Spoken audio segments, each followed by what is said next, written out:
I'm 36, male, and up until recently, I thought I had a pretty stable life. Regular 9 to 5, nice house, comfortable income. My wife, 34, didn't work, but I never had a problem with that. She said she wanted to focus on hobbies, maybe start a small business one day. Sounded fair to me. I figured if I could provide, why not? But apparently, giving her a comfortable life wasn't enough. It started with the shopping money. She'd smile, flash those doe eyes, and say, "Just a little shopping money. Nothing expensive, I promise." And I believed her. I mean, she wasn't reckless at first. A couple of handbags here, skincare products there. I'd sometimes raise an eyebrow, but she'd laugh it off. "It's a treat, babe. You worked so hard." And that's how I justified it. She deserved nice things, right? But the charges started creeping up. $1,000. Then $3,000. One month, it hit $7,500. I confronted her, but she always had a reason. "Gifts for family," she said. "A friend's birthday," or "I got you that watch, didn't I?" And yeah, the watch was nice. Real nice. She knew exactly how to make me second-guess myself. Then, a few weeks ago, I was going through her credit card statement during my lunch break. At first, I skimmed. Usual stuff. Groceries. Gas. But then, the hotel charges started jumping out. Fancy places. Not just a Marriott or a Holiday Inn. Boutique resorts. Places that offered couples packages. $350 here. $800 there. One weekend with a solid $4,000. I checked the dates. She had told me she was on a girls' trip those days. Said they were unwinding. Yeah, unwinding, all right. I didn't say a word. Not yet. I needed proof. Solid proof. That's when I called a lawyer. Explained the situation, laid out the charges. He recommended hiring a private investigator. Best decision I ever made. Within days, I had everything. Pictures of her walking hand in hand with some middle-aged guy who looked like he belonged on a used car lot. The kind of guy who thought too much tanning made him look successful. And the worst part? She wasn't even trying to hide it. They were laughing, lounging at the resort pool, sipping cocktails like they were on their honeymoon. Still, I kept my mouth shut. I wanted to time this right. 2 days later, she asked for my card again. "Just a little shopping," she smiled. "Nothing expensive." I handed it over without a word. That card was already set to be frozen. I'd coordinated everything with my lawyer.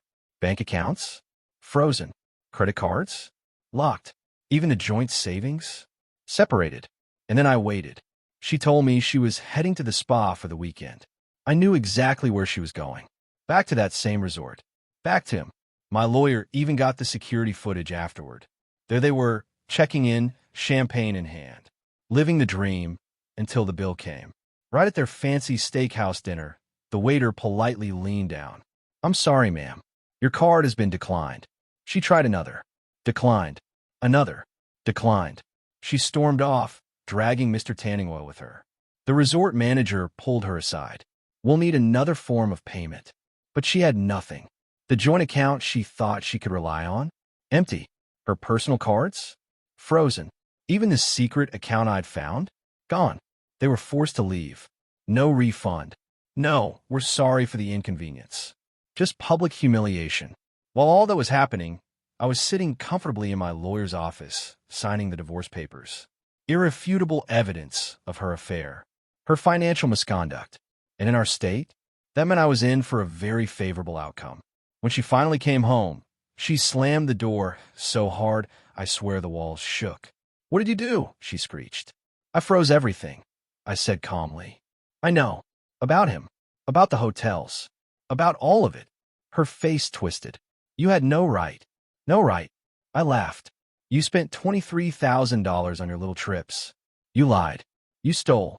And now you want to talk about rights?" She sputtered, then tried to flip the script. "I was unhappy. You ignored me." "No, I trusted you. There's a difference." I handed her the divorce papers. She snatched them from my hand, scanning through with wide eyes. "You're not getting away with this," she hissed. "I'll get my half." I smiled. Good luck with that. Because she wasn't getting half. The house. Mine. Bought with my money before we were married. The car. Also mine. The luxury bags and jewelry. Purchased on my cards. Every expensive thing she surrounded herself with. All legally tied to me. And thanks to her little rendezvous, The court wasn't exactly going to see her as the victim. Infidelity has consequences, especially when there's a pile of receipts to prove it. She tried calling her a fair partner. I guess she thought he'd come to the rescue. But surprise, surprise, the moment he realized she had no money and a legal mess on her hands, he ghosted her. No calls, no messages, gone. Within a week, she was crashing on her sister's couch. Divorce is still in progress, but my lawyer says she won't be walking away with much. Not after everything she's done. And me? I'm finally breathing easy. No more fake smiles. No more wondering. Just freedom. So yeah, when your partner says, just a little shopping money, maybe check the statement. And if you ever find yourself in a situation like mine, get a good lawyer. And hey, if you enjoyed this wild ride, stick around. You never know what story will come next.